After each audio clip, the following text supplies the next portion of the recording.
states were trying to get this company, because we knew wherever they put their distribution center, they were going to build out retail around that, because they weren't, this company, particular company wasn't in the state of Georgia yet.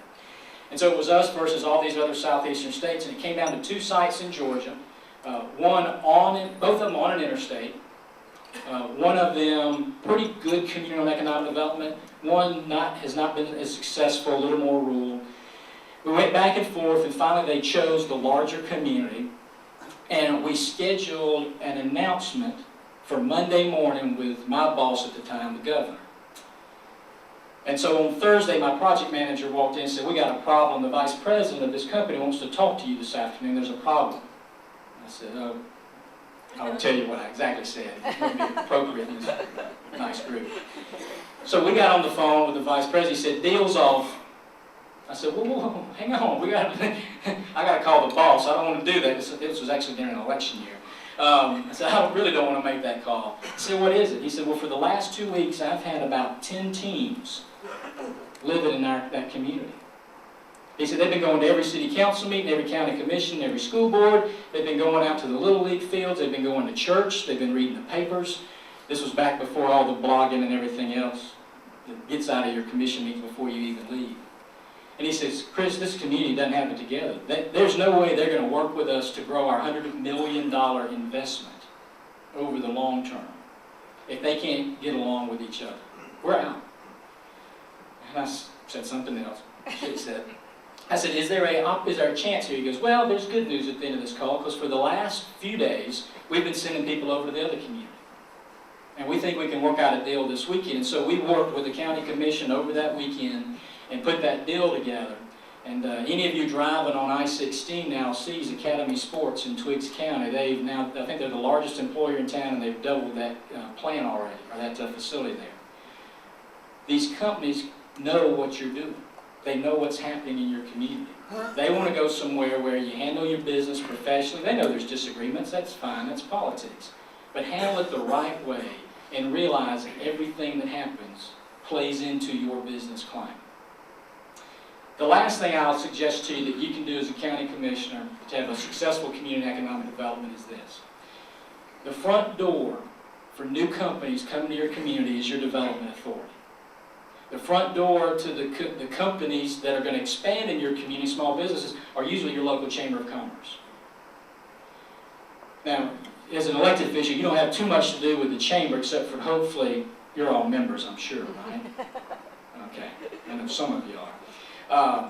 Work with your local chamber. That's critically important. But on the development authority, guys, you appoint your development authority.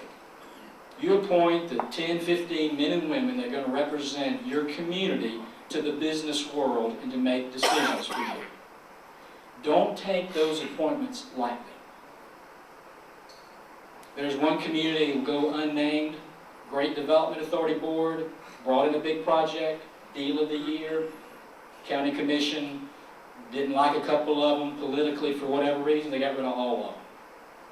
The development authority director left, went to another great company.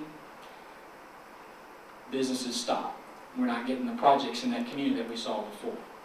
So 2 things to think about when you make those decisions on who you appoint to the development authority. First of all, for the love of Pete, in 2014, almost 2015, appoint a development authority that is reflective of your community. I was in a community that I was meeting with the development authority. I looked around the room, and everybody looked a lot like me, but a little bit older. And I asked him, I asked the chairman of the development, I said, what percentage of your community is African American? He said, 62%. I looked around the table, no African Americans. I said, what percentage of your community is female? He goes, oh, it's 58%. He knew his statistics, I gave him credit. Not a woman around the table. When a company comes in, they know all the demographics of your community. They sit down to have this discussion at the table about their incentives and if they're going to be welcome in the community. If that table doesn't look like your community, you're missing an opportunity. And they're going to go somewhere else. But the other piece of it is, for the love of everything holy, appoint people on there that have business experience. I know some development authorities say that nobody's ever worked for a business in their whole life. is on the Development Authority. What message is that sending to the companies you're trying to attract? Put people on there that are smart enough, that know the background, that can represent you. They're your voice. They're your guys at that table. And the last thing I'll say about your development authorities, if you don't fund them, they can't get the job done. You got to make tough decisions, I completely understand. But you know, if Walmart said tomorrow, we're not going to run any more TV ads because business is bad, that's not going to happen. You still need to market, you still need to develop your product, you still need to do this over the long term, and that means investing in that development authority, making sure they've got the resources to do the job that they've got. Got it? Yeah. Got it. Okay. In my church, my pastor makes a point, he says got it, we have to say got it back. If not, he re-emphasizes the point, slows it down, reads another passage, and the Methodists beat us to the outback. Some of y'all been to my church? All right, got it? Got it. Good Baptist, you're gonna make it. You'll make it.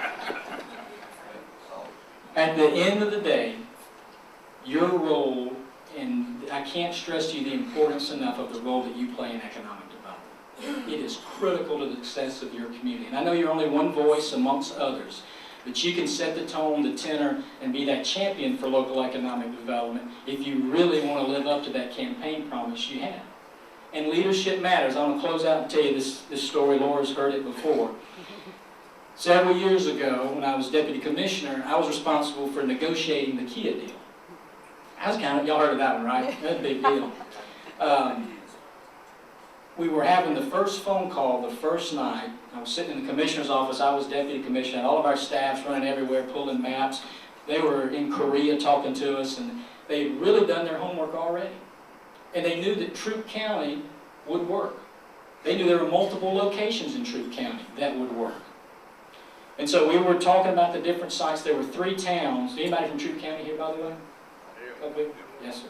Three incorporated cities in Troup County? 3. All 3 had a site that would work for Kia.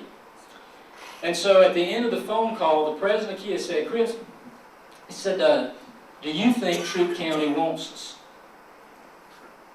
Now, he did not have this southern accent like I had, by the way. I said, Mr. Allen, I feel confident in telling you that any county in Georgia would want your 3,000 to 4,000 jobs and billion-dollar investment. He said, no. He said, if we're going to do this deal, we're going to do it in the next couple of months. There's going to be a lot of sacrifice, a lot of decisions to make. And the research we've done said that the county and the cities down there don't always get along. I want to know that they will do what it takes and work with us no matter where we decide to go in that community. I said, oh, okay. I said, I'll call you back tomorrow night.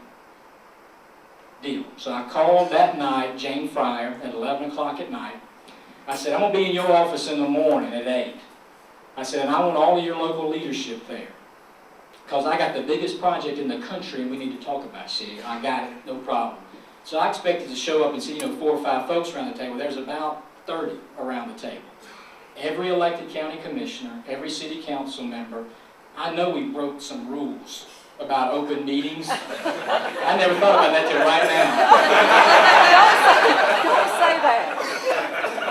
Let's cut that part out of the video. We broke all kind of rules and laws there. But I went into that meeting, and all of those elected officials, state reps, state senators, they were all around the rectangle table. And I told them about this project, and I said, guys, here's the timeline. 3 sites, we got to show them, we got to work on, all the incentives, everything, tight time frame. Are you in? And not a person said a word. And I thought, oh, crap. I got to find another county. And then finally, Vance Smith, I don't know if y'all know Vance, was a state rep at the time from down there. Vance raised his hand and said, Chris, whatever it takes, we're in. Ain't that right, Commissioner? And he turned to the commissioner, who said, whatever it takes, and the mayor and everybody. I said, so no Friday night football, no fighting, you guys have to be together. And they sat in that room that day and appointed who was going to be the spokesperson, who was going to be the negotiator. They split up the duties, and they came together in a way I've never seen a community come together. And 11 weeks later, we all flew to Korea and signed that document, and you can drive over to Troup County now, and you can show them what that means for that whole part of the state of Georgia. We changed the economy of that whole part of Georgia by that one deal. But at the end of the day, it came down to the men and the women in that room and the leadership that they showed and the commitment they made to get it done and to continue to get it done, as they've now had, what, a $1.5 billion expansion, and we keep hoping maybe a little bit more. So, guys, I appreciate what you're doing. Here's the good news. You got a local chamber that wants to help you. You got a state chamber that wants you to be successful. You got an ACCG that is tops and is going to do everything they can to help you be successful. And you got a UGA team here that make sure that you got all the skills and the support that you need. You just got to ask for it and listen and be part of the team. Got it?